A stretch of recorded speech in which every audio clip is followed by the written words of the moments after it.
Assalamualaikum warahmatullahi wabarakatuh. Perkenalkan, nama saya Difta Adana. Saya dari kelompok 9.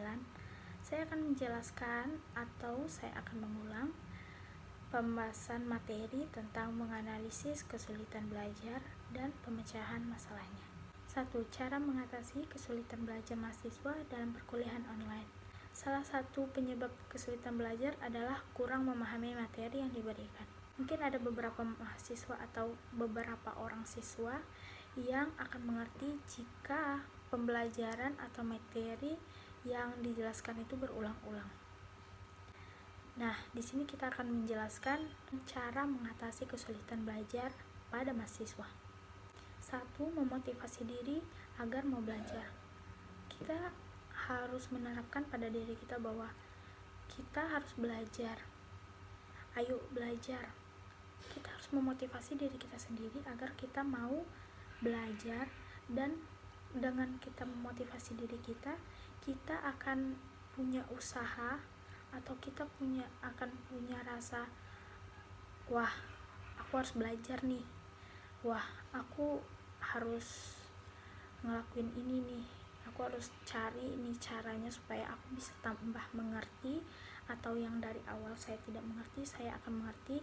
Mungkin kita dengan cara memotivasi diri kita melakukan satu langkah baik untuk membuat diri kita paham atau tidak terlalu sulit untuk memahami pelajaran atau materi yang diberikan para dosen. Yang kedua, mencari cara belajar yang enak, apakah sambil mendengar musik atau melihat video, atau pokoknya kita mencari suasana yang enak menurut kita, yang bikin kita lebih paham dengan materi tersebut.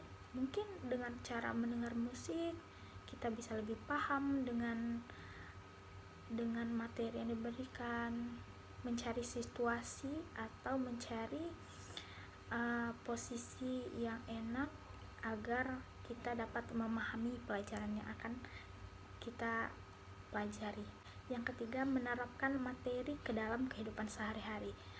Dalam perkuliahan, dunia perkuliahan, mungkin ada beberapa mata kuliah yang bisa jadi bersangkutan dengan keseharian kita. Misalnya tugas kita adalah menganalisis bagaimana apa dampak dari jauhnya kita dengan lingkungan di rumah, interaksi mungkin. Jadi kita terapkan materi-materi tersebut yang mungkin bisa berkaitan dengan diri kita. Kita terapkan materi-materi yang bersangkutan dengan keseharian kita. Nah, kesulitan belajar juga dapat diatasi dengan cara kita lebih aktif di dalam pelajaran. Contohnya, mungkin saat guru-guru menerangkan, apabila tidak mengerti, kita berani untuk bertanya, atau Bu, ini gimana Bu?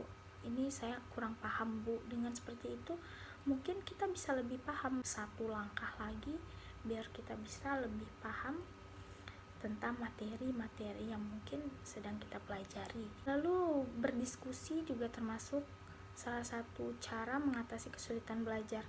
Dengan kita berdiskusi dengan teman kelompok atau teman sekelas, berdiskusi, aku nggak paham nih, apa nih kata ibu tadi. Yang kedua, apa penyebab mahasiswa kesulitan belajar dalam perkuliahan online? Di sini ada beragam kendala teknis. Yang paling umum dihadapi mahasiswa baru adalah menjadi perkuliahan daring. Antara lain, hambatannya koneksi jaringan. Ini sering terjadi ya, koneksi jaringan. Kondisi lingkungan yang kurang kondusif, mungkin ada suara-suara dari luar, serta perangkat yang sering kali nge-lag karena tingginya frekuensi pemakaian. Mungkin karena ya terlalu banyak mungkin masuk ke dalam web-web yang akan dipelajari, jadi kayak yang kuliah kan bukan cuma 1, 2 orang, 3 orang, 4 orang, 20 orang, pasti banyak gitu. Jadi mungkin bisa jadi memang gak bisa masuk gitu ke dalam link atau apa gitu. Nah, ada juga banyak faktor faktor penyebab kesulitan belajar. Salah satunya adalah faktor akademik dan non-akademik. Faktor akademik contohnya kesulitan memahami materi yang diberikan via PPT. Ada banyak faktor penyebab kesulitan belajar, salah satunya ada faktor akademik dan non-akademik. Contoh dari faktor akademik adalah kesulitan dalam memahami materi yang diberikan melalui PPT atau web belajar. Dan faktor non-akademik, contohnya pola pikir negatif, overthinking, merasa cemas, stres, tertekan, kesepian, kurangnya dukungan dari orang tua, kerabat, dan sahabat. Itu juga mempengaruhi kesulitan untuk mengerti atau memahami materi.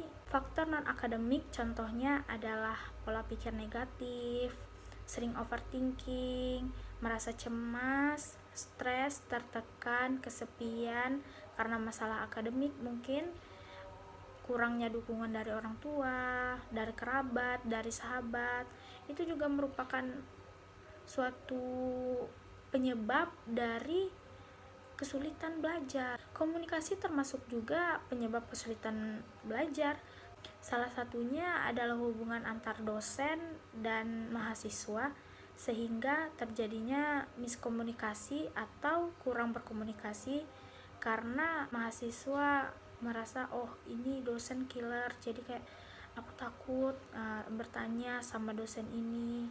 Bisa juga kayak ini juga terjadi karena miskonsepsi terhadap ilmu yang disampaikan oleh dosen tersebut. Jadi komunikasi juga termasuk ya penyebab dari mahasiswa kesulitan untuk belajar, apalagi online di era pandemi seperti ini. Dan pembahasan kita yang terakhir adalah tanggapan dosen dan mahasiswa mengenai perkuliahan online. Kuliah online merupakan sistem perkuliahan yang memanfaatkan akses internet sebagai media pembelajaran yang dirancang dan ditampilkan dalam bentuk modul kuliah, rekaman video, audio tertulis oleh pihak akademis atau universitas. Akan tetapi hal tersebut juga menimbulkan dampak yang dianggap kurang optimal dalam proses pembelajaran. Dikutip dari tanggapan dosen dan mahasiswa perkuliahan online, tanggapan tentang kuliah online juga muncul dari dosen UISI. Tanggapan Bapak Muhammad Nur Fathoni, salah satu dosen UISI, mengatakan bahwa kuliah online memang hal yang bisa dilakukan untuk menyalurkan materi perkuliahan, akan tetapi tidak semua mahasiswa bisa mempunyai cukup kuota serta prioritas sinyal yang normal. Ini salah satu mahasiswa UISI mengatakan bahwa kuliah online menimbulkan pro dan kontra tersendiri. Untuk hal yang positif, kuliah online bisa dilakukan di rumah sehingga kami bisa dekat dengan keluarga yang ada di rumah. Akan tetapi dari sisi negatif, kami tidak bisa berdiskusi seperti kuliah pada umumnya dengan bertatap muka secara langsung. Belum lagi terdapat hambatan yang membuat kuliah ini terganggu. Nah, sekian dari tanggapan dosen dan mahasiswa yang saya kutip dari tanggapan dosen dan mahasiswa mengenai kuliahonline.com. Sekian untuk presentasi saya. Mungkin kalau ada kekurangan dari perkataan atau ada kata-kata yang kurang tepat, saya mohon maaf karena di sini saya juga masih belajar. Terima kasih dan assalamualaikum warahmatullahi wabarakatuh.